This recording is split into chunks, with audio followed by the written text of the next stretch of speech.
Hello, my name is Hoffman, and I'm here to make a statement. I know there's a lot of people who are for and a lot of people who are against this Occupy Wall Street movement, and I'm here to tell you that I'm in full support of this movement. We can't let the 1% control us. We're the 99%. These people steal, lie, and cheat the American working class. I remember reading when this movement had just begun that protesters reaching Wall Street witnessed members of the 1% on a balcony of a building drinking champagne, looking down at them. I saw videos with them looking down, taking pictures, videos, laughing. Are you kidding? This obvious demonstration shows they do not care about us. Now that I've made my stand and y'all know how I feel, I just want to say that along with all 1% looking down on all of us as if we were jokes, they have the power to control the media. They tell you what the truth is. They control what you see and what you don't see.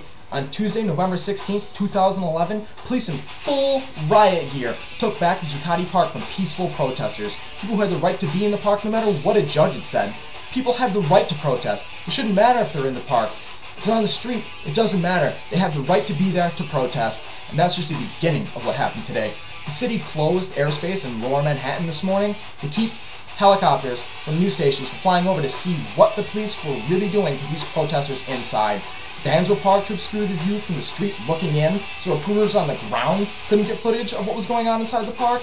There were also reports from a few reporters that were already in the park or made it past the blockade at the time of the raid that were arrested, pepper sprayed, treated aggressively.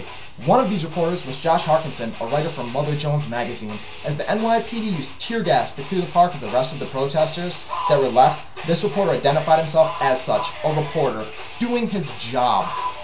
After he stated this, police physically dragged him out of the park into a press pen. A press pen. This shows the 1% don't want people to know what's really going on to only cause problems for them. They're scared, and it's clear. Among all of this, there is a reporter from the Free Press that has been keeping tabs on all the arrests.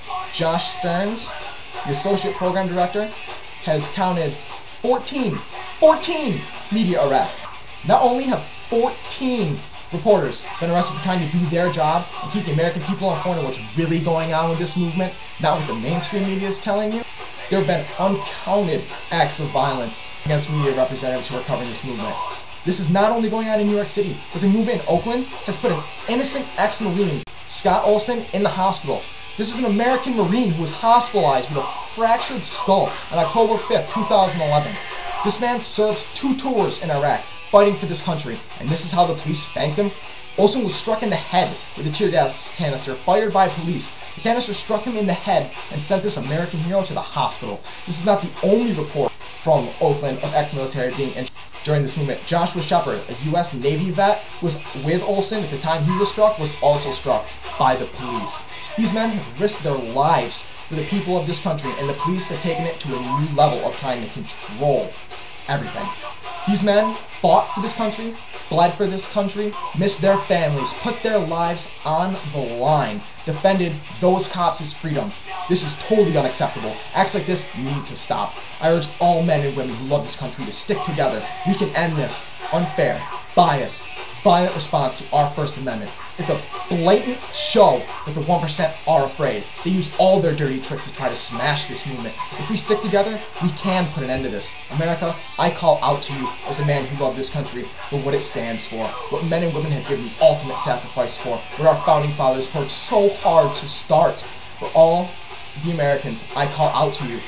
Help the oppressed, the beaten down, the people with the fire in their hearts to stand up and not deal with this anymore. Stand as one family, as brothers and sisters, to take down the people who abuse, steal, lie, and try to tell you what to think. It's your mind, America. Know the truth and help us fight this. This is for the 1% who may watch this video. Feel the heat. Know you can only keep us down so long. We're coming to take you down. You tried to crush the spirit of America, and for that you will pay the price for your greed. History should show you you can't crush an American spirit. So send your police, black out our media, hide in your ivory towers. Your time will come. In America, I just want to say, I love you. We will stand up for you. We will get you the justice you deserve. We are the 99%, and we're here to take our country back.